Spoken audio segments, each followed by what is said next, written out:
Hey, welcome back everyone. Uncle Gary here. This is the shed I built at Olivia's house. And what we did was we pre-cut all the material and brought it up there. And I'm going to show you how I pre-cut the rafters for this roof. Pretty much I started off with laying out the top plate. Because what I'm going to do is build a mock-up to make it really easy to work on. I mean, I don't do these roofs very often. It's a hipped roof, and the way to cut the rafters are, if you don't do it a lot, this is the way you can do it and get the patterns, because you basically got 3 different cuts here. So here I made a mock-up of what the actual outside of the shed's going to look like, the size. It's 8 by 12. I even put little 1-inch boards on the outside because I want to take and make sure everything fits. Now I'm making a pretty fancy cut on the edges of the rafters, the tails, because, well, I thought I'd just try a little bit something different.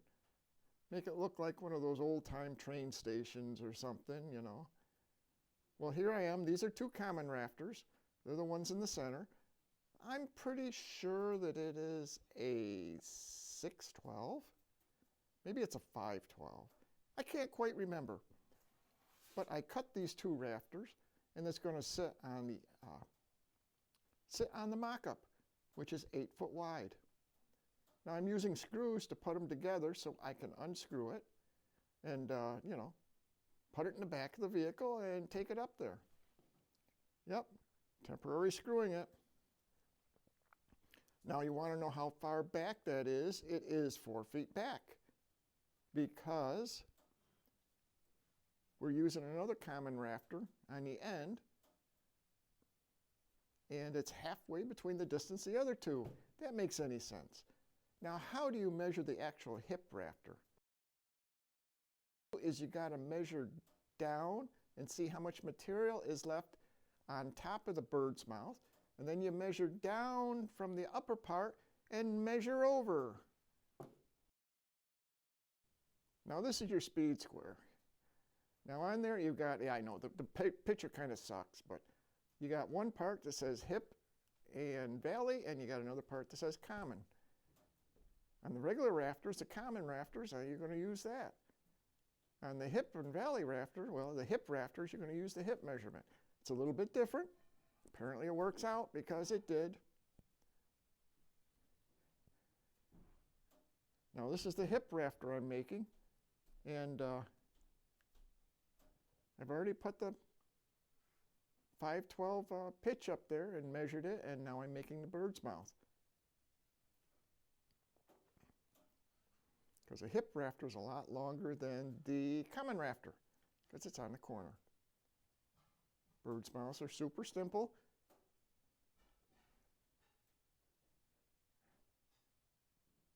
Yeah, looks like I ought to put a new blade on there. Smoking a little bit.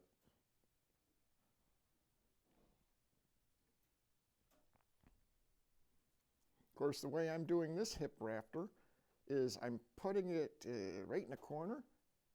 So I actually got to make the end of it 45 on each side, like a point, so it fits in there nice. And when you're doing it on the ground here, all you need is 1 hip rafter for a pattern, and you can make the other 3 out of it. Yep, saw set it to 45. Oop. See how it's pointed? Now it's going to slip right up in that corner, sweet. See, look, fit beautifully. And of course, it fits on the other side too. You can't beat that, can you? You almost look like I know what I'm doing. Kind of.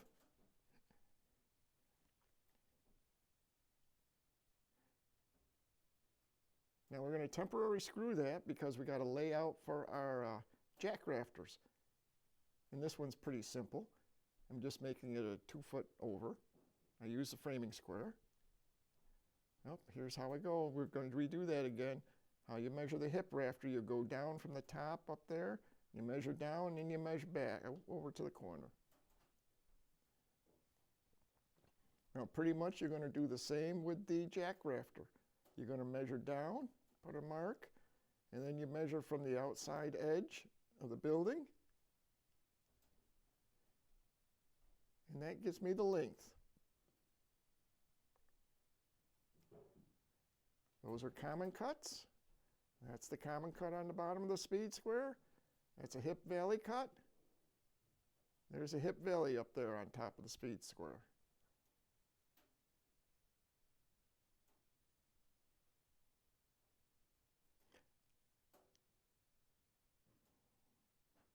Now I had to set that at a 45-degree angle because that's what the hip rafter set at.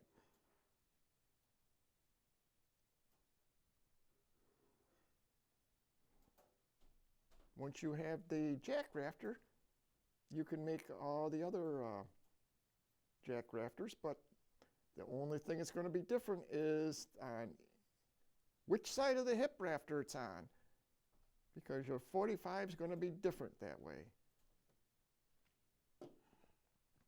I know, sounds kind of confusing, but tell you what, you set it up, you start doing it, you'll understand.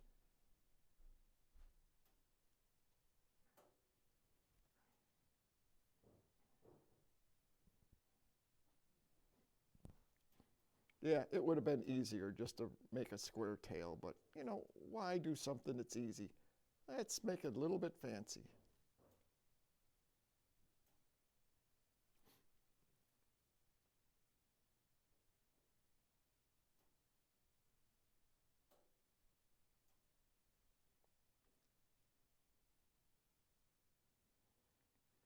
Man, that's a sharp jigsaw blade.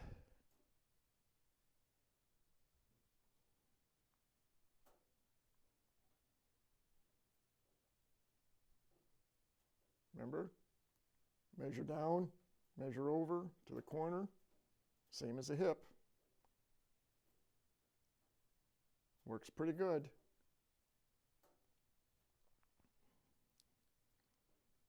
See, that angle's actually on the opposite side.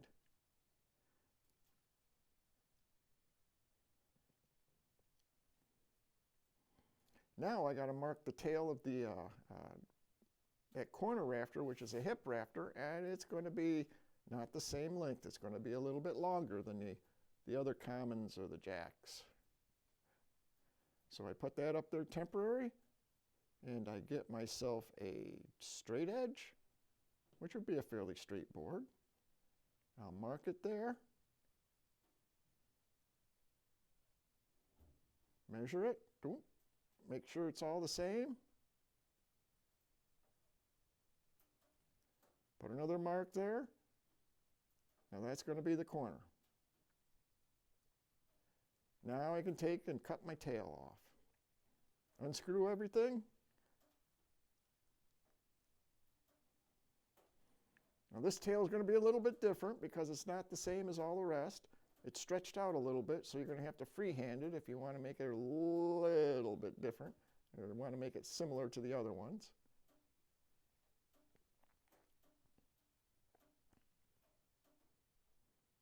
And show you what I mean. See, there's that tail. See how it's longer?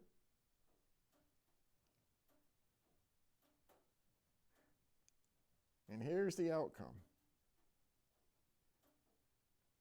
Almost looks like I know what I'm doing. I tell you what, it was pretty easy putting them up.